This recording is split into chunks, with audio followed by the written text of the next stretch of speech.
Alors, correction de l'exercice de Mohamed. Je vais faire plusieurs choses. Je vais d'abord repositionner tous ces objets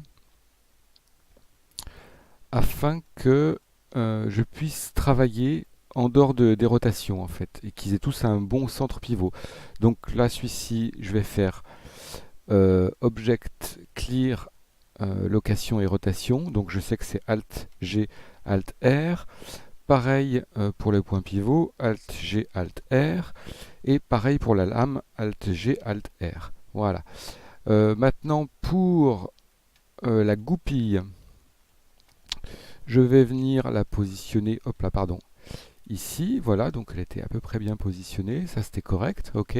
Je vais tout de suite poser mon curseur 3D dessus, donc curseur to selected, voilà, comme ça, le curseur est sur la goupille.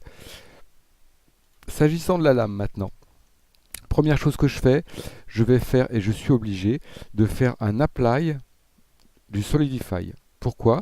Parce que si je fais origine, cette origine, ça ne marchera pas si ça ne marchera pas correctement si la face n'a pas d'épaisseur réelle en fait.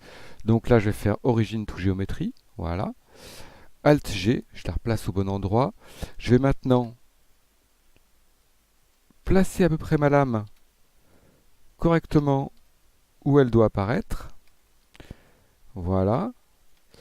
Je vais passer en vue de face, elle est bien positionnée, ça va. Sinon, j'aurais pu faire Shift S, sélection tout curseur.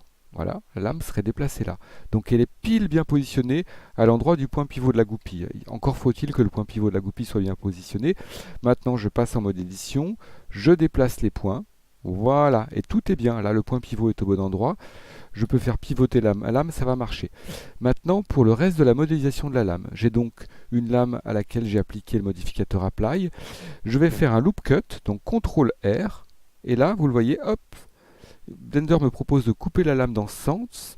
Je fais deux clics gauche, donc loop cut. Et là, je vais faire un scale, d'abord dans ce sens, avec voilà, mon petit opérateur, et ensuite dans ce sens. Donc, j'ai changé l'échelle, on le voit, de l'arête qui fait le tour de la lame, et ma lame est devenue saillante. Et pour faire apparaître, j'ai juste besoin ici, voilà, de changer la valeur du modificateur Edge Split. Et là, j'ai une lame qui ressemble à peu près à une lame, c'est-à-dire avec un tranchant. Voilà, on le voit ici, j'ai un tranchant correct. Voilà, donc je pense avoir répondu à Mohamed comment faire une lame un peu plus correcte. Et c'est vrai que si j'avais voulu faire un petit bevel sur le côté, là, ou même ici, on ne peut pas le faire tant que le modificateur est appliqué, puisqu'on a besoin des points réels qui résultent de l'opération. Voilà, bon courage.